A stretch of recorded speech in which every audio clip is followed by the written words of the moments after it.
Army NCP নেতাদের অনুগ্রহ করে নাই, এনসিপি নেতারা ওয়াকারের বিরোধিতা করে ভুল করে নাই। আমার প্রোফাইলে বিএনপির পোলাপাইনরা এসে কমেন্ট করছে যে কেন ওরা পালায় আসলো, এটা কোনো হ্যাডম হইল? হ্যাডম নিয়ে হাঙ্কের সাথে ফাইট করতে আসে এনসিপি, বিএনপির সাথে ফাইট করতে আসে এই হ্যাডম নিয়া। আচ্ছা, খুব ভালো। 2023 সালের 28 অক্টোবর কয়েক লাখ লোকের সমাবেশ, সাউন্ড গ্রেডের আওয়াজে নেতারা মঞ্চ ছেড়ে পালায় গেছে। মির্জা আব্বাস বলে যে আমরা প্রাণ ভয়ে দাঁড়াইতে পারি নাই। মাঠ ফাঁকা, নেতারা শুধু না লাখো লাখ লোক ফাঁকা হইতে বেশি সময় লাগেনি। অস্ত্রের সামনে শূন্য হাতে টিকে থাকা সম্ভব না, এটা সবার মনে রেখে ট্রল করা উচিত। এই ছেলেদের অসীম সাহসের কারণে গত বছরের 5ই আগস্ট হাসিনা দেশ ছেড়ে পালাই যেতে বাধ্য হয়েছিল। এই ছেলেগুলো তখন রুখে দাঁড়াইলে আজও হাসিনা মসনদে থাকতো, খালেদা জিয়া আজকাল জেলে থাকতেন, আর আপনাদের অনেকেই গুম হইয়া আয়না ঘরে থাকতেন, কেউ কেউ মারাও যাইতেন ক্রস ফায়ারে। আপনাদের কে বুদ্ধি দেয় এনসিপির পিছে লাগতে? আপনাদের দল তো ছাত্রদের জন্য বিবৃতি দিচ্ছে, তাদের নিরাপত্তার জন্য উদ্বিগ্ন হয়েছে। আপনার দলের নেতাদের সাথে তো আপনাদের ডিসকানেকশন। এখন আমি বুঝতে পারি যে কেন মির্জা ফখরুল মাঝে মাঝে মেজাজ হারায় ফেলে, কেন বক্তৃতা দিতে যাইয়া ধমকা ধমকি করেন, থাপ্পড় টাপ্পড় মারেন। গোপালগঞ্জে এনসিপি প্রোগ্রামে বাকশালীদের হামলা হয়েছে। আসল সমাবেশ শুরু হওয়ার আগেই হামলা কিন্তু হয়েছে। সমাবেশ তখনও শুরুই হয়নি, ওরা পৌঁছায়নি। সমাবেশের পরেও সেখানে হামলা হয়েছে। সেই সমাবেশে হাসনাত আব্দুল্লাহ স্লোগান দিছে মুজিববাদ মুর্দাবাদ। শুনেন। মুজিববাদ মুজিববাদ মুর্দাবাদ মুর্দাবাদ মুজিববাদ মুজিববাদ মুর্দাবাদ মুর্দাবাদ মুর্দাবাদ মুর্দাবাদ মুজিববাদ মুজিববাদ মুজিববাদ মুজিববাদ মুর্দাবাদ মুর্দাবাদ ইনকিলাব ইনকিলাব জিন্দাবাদ জিন্দাবাদ। এনসিপি যাইতেছে গোপালগঞ্জ শহরে, আর বাকশালীরা টুঙ্গিপাড়া পাহারা দেয়। আরে বেকুব, টুঙ্গিপাড়ার দায়িত্ব তো আমার। লোহা না গরম হইলে হাতুড়ি দিয়ে লোহায় বাড়ি দিয়ে লাভ আছে কোনো? বাকশালীদের ঔদ্ধত্য আর জনগণের ঘৃণা সেই পর্যায়ে পৌঁছাইলে টুঙ্গিপাড়া জয় বাংলা হয়ে যাবে, কেউ ঠেকাইতে পারবে না। টুঙ্গিপাড়া বাঁচানির একমাত্র রাস্তা হইতেছে বাকশালীদের জাতির কাছে ক্ষমা চাওয়া, নয়তো অপেক্ষা করা লোহা গরম হওয়ার। পিনাকির শপথ মিস হয় না, যা কইছি করে দেখাবো ইনশাল্লাহ। আওয়ামী লীগ আসলে কি, বাকশাল আসলে কি? একটা নিষিদ্ধ ঘোষিত সংগঠন যারা 16 বছর ধরে রাষ্ট্রকে দখল করে রাখা আয়নাঘর আর গুম খুনের রাষ্ট্র বানাইছিল। 1 বছর হয় নাই হাজার হাজার ছাত্ররে মারলো পাখির মতো গুলি করে। আর এই ছাত্রলীগ আওয়ামী লীগ নিজেরা অস্ত্র হাতে হাসিনা পুলিশের সাথে নামিছিল। তাদের মধ্যে যারা পলাইছে তারা তো পলাইছেই, আর বাকিগুলা গোপালগঞ্জে যায় ঢুকিছে। রাজনৈতিক নেতাদের জন্মস্থানে সেই দলের একটা প্রভাব থাকে দীর্ঘদিন, এটা স্বাভাবিক। গোপালগঞ্জেও আওয়ামী লীগের প্রভাব থাকবে, আওয়ামী মনোভাবাপন্ন মানুষ থাকবে, কিন্তু একটা রাজনৈতিক দলের শান্তিপূর্ণ কর্মসূচি করতে দেবে না। প্রাইভেট বাহিনী দিয়ে অস্ত্র হাতে সমাবেশ শুরুর আগেই সমাবেশ স্থল ভাঙবে, এটা কি মগের মুল্লুক? কেন বিএনপিকে তো গত ফেব্রুয়ারিতে সমাবেশ করতে বাধা দেয় নাই? আমরা তো কথা বলার সভা সমাবেশের স্বাধীনতা চাইছি, রাজনীতির স্বাধীনতা চাইছি, হাসিনা এটা করতে দেয়নি। তো গোপালগঞ্জে কি এখনো হাসিনার শাসন চলে? বিএনপি ওখানে করতে পারলে এনসিপি কেন করতে পারবে না? মানে গোপালগঞ্জের আওয়ামী লীগের সাথে কি এমন প্রেম বিএনপির যে তারা সমাবেশ করতে পারবে, আর কি এমন শত্রুতা এনসিপির যে তারা যাইতেই পারবে না? বিএনপি কি হাসিনার বিরুদ্ধে লড়াই করে নাই? এই বিএনপি যখন 2024-এর 14ই সেপ্টেম্বরে প্রোগ্রাম করতে যাইতেছিল, তখন গাড়ি বহরে হামলা করে 3 জন বিএনপির নেতাকর্মীকে মাইরা ফেলাইছিল এই গোপালগঞ্জের বাকশালীরা। আর আজকা বিএনপির কর্মীরা উল্লাস করিচ্ছে আওয়ামী লীগের মতোই, যে এনসিপি মার খাইছে, দাওয়া খাইছে, উল্লাস করিচ্ছে। হ্যাঁ, কি বেকুবের বেকুব রে। তো বিএনপি পরে প্রোগ্রাম করলো যখন, তখন কোনো খুনোখুনি হইল না কেন? কোনো অ্যারেঞ্জমেন্ট হয়েছিল নিশ্চয়ই।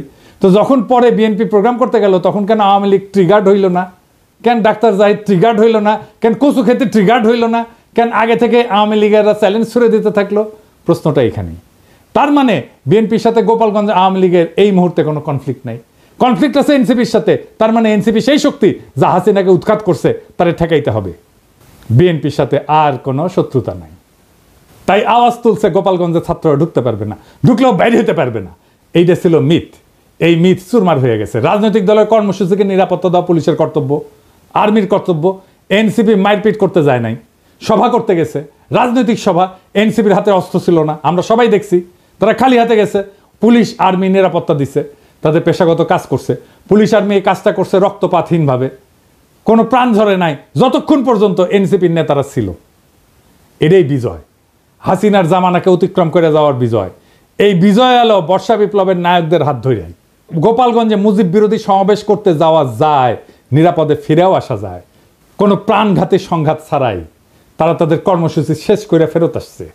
এই ঘটনার রাজনৈতিক মূল্য অনেক। এইগুলাই ছোট ছোট বিজয়। আর গোপালগঞ্জের জনগণ নামে নাই। নাম ছিল বাকশালী গুন্ডারা, ওরা মরণপণ লড়াই করতে পারে না, সেটাও তো দেখলেন। এখন বলবেন কই 4 জন তো মারা গেছে। হ্যাঁ মারা গেছে, কারণ তারা এনসিপির নেতারা ফিরে আসার পরে নানা জায়গায় হামলা শুরু করেছিল, বোমা আগ্নেয়াস্ত্র নিয়ে, এমনকি জেলখানা আক্রমণ করেছে, ক্যাজুয়ালিটি হয়েছে তারা ফিরে আসার পরে। আরো অনেককে চিনবার পারলাম এই সুযোগে, যেমন ধরেন বাংলাদেশের মিডিয়াগুলা, যেমন প্রথম আলো, জাউরা ও বলছে যে কিছু লোক এসে হামলা চালাইছে। এই লোকের পরিচয় তারা জানে না। মতি মাহফুজকে এমনি আমি থাপড়াইতে চাই, জাউরার জীবন ভালো হবে না। এখন আবার কচু খেতে আসিছে মানবাধিকার নিয়ে, ওরে আমার ওরে ওবার মানবাধিকারও বুঝে। মানে আপনি একজন খুনি ডাকাতের মানবাধিকারের পক্ষে দাঁড়াবেন, জার্মানিতে নাজি পার্টির সদস্যদের মানবাধিকারের পক্ষে দাঁড়াবেন, ওই সারাক্ষণ করে ধান্দাবাজি। জানেন কই থেকে কি টাকা কামানো যায় তার ধান্দা করে। টাকা কামানো খারাপ কিছু না, কিন্তু মিনিমাম নৈতিকতা তো থাকবে।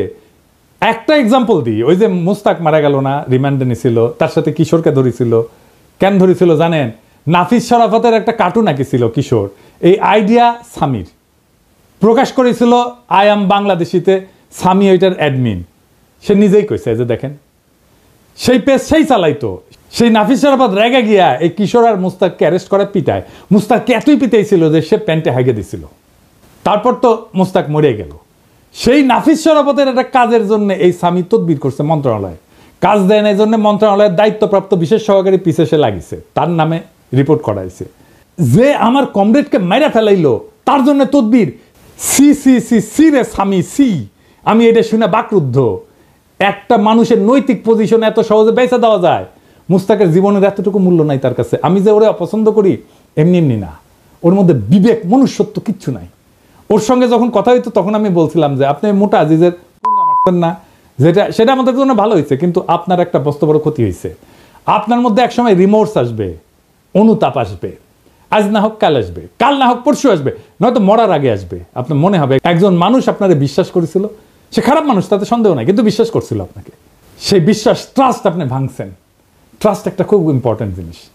বাংলাদেশে বিশ্বাস ভাঙাটা কোনো ব্যাপার না। আর এই কচু খেতিকে দেখে বুঝলাম ও মরার টাইমে ওর রিমোর্স আসবে না, তবে আল্লাহর মায়ের বলে একটা জিনিস আছে না, সেটাও টের পাইতে শুরু করবে। এখনই ও টের পাবে। বাংলাদেশের কোনো মানুষ তাকে আর বিশ্বাস করবে না। আর আমি তো আমার এপিসোডে তার প্রশংসা করেই যাব।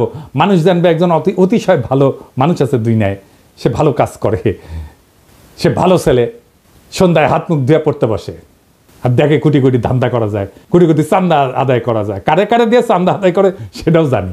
যাই হোক, অনেকে কইতেছে যে এই হাসনাত আর্মি চিফের বিরুদ্ধে দাঁড়াইছিল, এখন আর্মির গাড়িতে কেন নিরাপত্তা নিল? আসেন ব্যাপারটা একটু বুঝে দেখি। আর্মি রাষ্ট্রের অধীনে একটা এজেন্সি, কিন্তু আর্মি নিজেই যদি একটা সার্বভৌম এজেন্সি হয়ে উঠতে চায় তাহলে রাষ্ট্রের নাগরিক তার বিরোধিতা করবে। আর্মি চিফ বাংলাদেশের পলিটিক্স নিয়ে কথা বলতেছে, যেটা তার ডোমেনের মধ্যে না। সে নিজে একটা সার্বভৌম এজেন্সি হয়ে উঠতে চাইছে। সার্বভৌম ক্ষমতা জনগণের, সেই সার্বভৌম ক্ষমতার শেয়ার কাউকে দেবে না গণসম্মতি ছাড়া। ওয়াকার গণসম্মতি ছাড়াই সেই সার্বভৌম ক্ষমতা নিতে চাইছিল। এনসিপি ছাত্ররা আমরা আর্মি চিফের সার্বভৌম এজেন্সি হয়ে এটার বিরোধিতা করছি, ভবিষ্যতেও করব যদি আবারও চেষ্টা করে। আমি রাষ্ট্রের নাগরিক হিসেবে রাষ্ট্রের বাহিনীর সব সার্ভিস পাওয়ার অধিকার রাখি। আমি নাগরিক হিসেবে তাদের নিয়োগকারীও বটে, আমাকে সেবা দেওয়া তার কর্তব্য। আর্মি চিফের সার্বভৌম এজেন্সি হয়ে ওঠার বিরোধিতা আর আর্মি নিরাপত্তা সার্ভিস নেওয়ার মধ্যে কোনো বিরোধ নাই, বরং রাষ্ট্র আর নাগরিকের মধ্যে সম্পর্কের ধরনই এটা।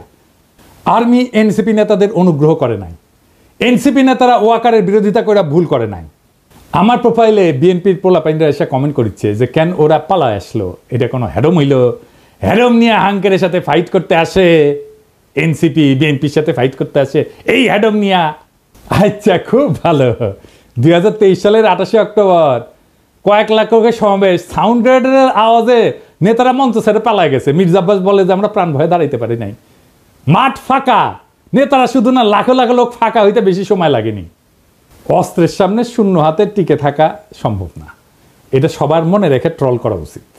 এই ছেলেদের অসীম সাহসের কারণে গত বছরের 5ই আগস্ট হাসিনা দেশ ছেড়ে পালাই যেতে বাধ্য হয়েছিল। এই ছেলেগুলো তখন রুখে দাঁড়াইলে আজও হাসিনা মসনদে থাকতো, খালেদা জিয়া আজকাল জেলে থাকতেন, আর আপনাদের অনেকেই গুম হইয়া আয়না ঘরে থাকতেন, কেউ কেউ মারাও যাইতেন ক্রস ফায়ারে। আপনাদের কে বুদ্ধি দেয় এনসিপির পিছে লাগতে? আপনাদের দল তো ছাত্রদের জন্য বিবৃতি দিছে, তাদের নিরাপত্তার জন্য উদ্বিগ্ন হয়েছে।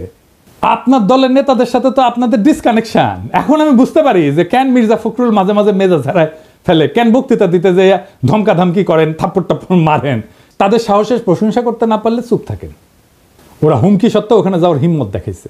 হামলার পরেও তারা সমাবেশস্থলে গেছে, বক্তৃতা করছে, মুজিববাদের বিরুদ্ধে স্লোগান দিছে। এই অসীম সাহস দেখানোর জন্য তাদের ধন্যবাদ। এইবার আসেন গোপালগঞ্জের আলোচনায়। কেন গোপালগঞ্জে যাওয়াটা জরুরি, দখল নেওয়াটা জরুরি? আসেন এই বিষয়টা আলাপ করে বুঝি। 1971 সালে 16 ডিসেম্বর বাংলাদেশ স্বাধীন হয়। এটা আমাদের বিজয় দিবস। আমরা জানি যে ওই দিন আমরা পরাজিত করতে পারি, পাকিস্তানি বাহিনী আত্মসমর্পণ করে। 1971 সালে বাংলাদেশে পাকিস্তানি ভাবাদর্শের পরাজয় হয়েছে। তারপরে বাংলাদেশে পাকিস্তানি ভাবাদর্শে পলিটিক্স করা গেছে, যায়নি। বাংলাদেশকে মাইনাই পলিটিক্স করতে হয়েছে, এটাই নর্মাল।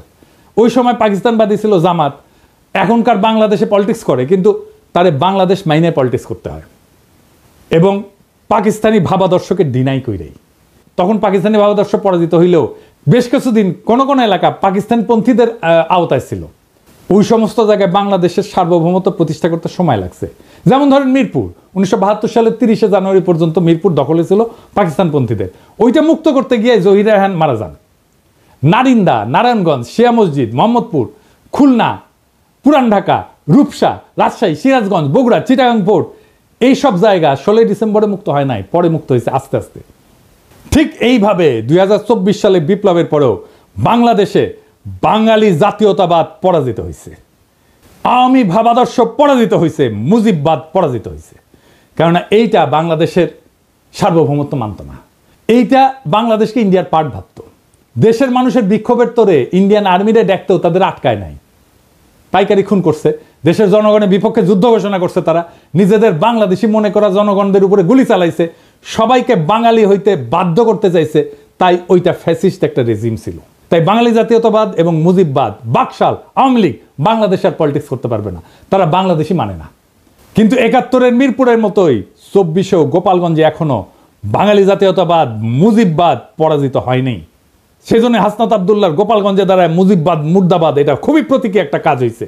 মুজিববাদ মুজিববাদ মুর্দাবাদ মুর্দাবাদ মুজিববাদ মুজিববাদ মুর্দাবাদ মুর্দাবাদ মুর্দাবাদ মুর্দাবাদ মুজিববাদ মুজিববাদ মুজিববাদ মুজিববাদ মুর্দাবাদ মুর্দাবাদ ইনকিলাব ইনকিলাব জিন্দাবাদ জিন্দাবাদ। আমি গোপালগঞ্জের আমজনতারে বলবো, আপনারা বাংলাদেশ না মানা রেসিস্ট, ফ্যাসিস্ট বাঙালি জাতীয়তাবাদে থাকেন না, আর মদত দিয়েন না।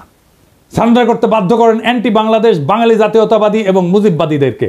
পরাজয় মাইনে নিতে বলেন, মাইনে নিয়ে বাংলাদেশের মেইন স্ট্রিমে জয়েন করতে বলেন মেহেরবানি কইরা। আর এটা যদি না করতে চান, গোপালগঞ্জ বিপ্লবের বাংলাদেশের সার্বভৌমত্ব প্রতিষ্ঠা করা হবে। আপনারা এক সপ্তাহ টিকতে পারবেন না, আর্মি পুলিশ কিচ্ছু লাগবে না, জাস্ট আপনাদের সাপ্লাই চেইন বন্ধ করে দেওয়া হবে। আপনারা বাইরে হতে পারবেন কিন্তু ঢুকতে পারবেন না। সব ইকোনমিক অ্যাক্টিভিটিস বন্ধ হয়ে যাবে, জ্বালানি তেলের সাপ্লাই বন্ধ হয়ে যাবে, গ্যাস বন্ধ হয়ে যাবে, ইলেকট্রিসিটি সাপ্লাই বন্ধ করে দিলে আপনারা শেষ। আগে ঘোষণা দেওয়া হবে, শহর ছাড়েন, 24 ঘন্টার মধ্যে ফাঁকা হয়ে যাবে শহর, সব সরকারি কর্মচারীদের উইথড্র করা হবে। পারবেন 7 দিন টিকতে? প্রফেসর ইউনূসের দায়িত্ব বাংলাদেশের সার্বভৌমত্ব প্রতিষ্ঠা করা গোপালগঞ্জে।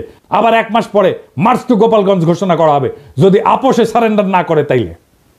বেগম জিয়া বলছিলেন গোপালগঞ্জের নামই বদলাই যাবে, গোপালগঞ্জ আর থাকবে না। শুনেন, আপনি কি এখন মুখটা বন্ধ কেন? এই যে মহিলা, আপনার মুখটা এখন বন্ধ কেন বলেন তো? কি বলছিলেন এতক্ষণ ধরে? মুখটা বন্ধ কেন এখন? দেশ কোথায়? গোপালী? গোপালগঞ্জ জেলার নামই বদলে যাবে, বুঝছেন? গোপালগঞ্জ আর থাকবে না। এইটা বাস্তবায়ন করতে হবে। এর জন্য 2টা কাজ করা যায়। এক, গোপালগঞ্জের নামটা বদলে ফেলাই যায়, বা জেলা সদর পরিবর্তন করে অন্য উপজেলায় নেওয়া যায়, নাম বদলে দেওয়া যায়।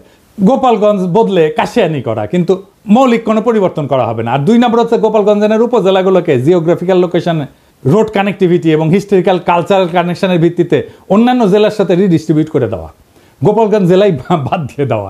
এক্ষেত্রে যেটা করা যেতে পারে, 1 নাম্বার, কাশিয়ানি এবং গোপালগঞ্জ সদরকে নড়াইলের সাথে যুক্ত করে দেওয়া যায়।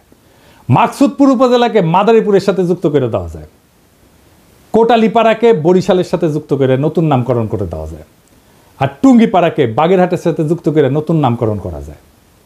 তো এতে একটা জেলা কমে যাবে। তো একটা জেলা যদি কমে যায় তাহলে আমরা কোনো একটা জায়গাকে যেমন ভৈরব বা লাকসামকে নতুন জেলা ঘোষণা করে মোট জেলার সংখ্যা 64 রাখা যায়।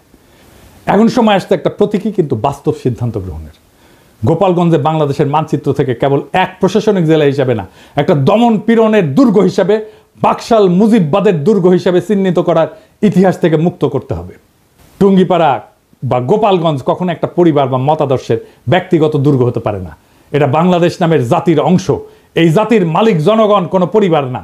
1972 সালে যেমন মিরপুর জমাট পাকিস্তানি জাতীয়তাবাদ ঘুরায় দিছিল, জনতার বিজয়, সে তেমনি 2025 সালে গোপালগঞ্জে ভাঙতে হবে সেই বাঙালি জাতীয়তাবাদ, মুজিববাদের ছত্রবেশী ফ্যাসিবাদের দুর্গ। 21 শতকের বাংলাদেশে জায়গা নাই সেই রাজনীতির যারা বাংলাদেশকে ভারতীয় মতাদর্শের গুদামে পরিণত করতে চায়।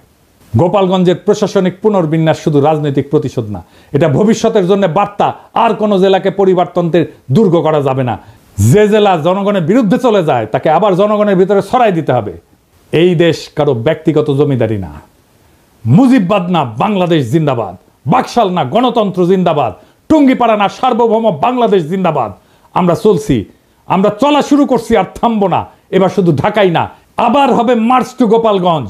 যদি না মানে আপোষে, তবে শুরু হবে গণজনতার শুদ্ধি অভিযান। গোপালগঞ্জ থাকবে না, থাকবে শুধু বাংলাদেশ। ইনকিলাব জিন্দাবাদ।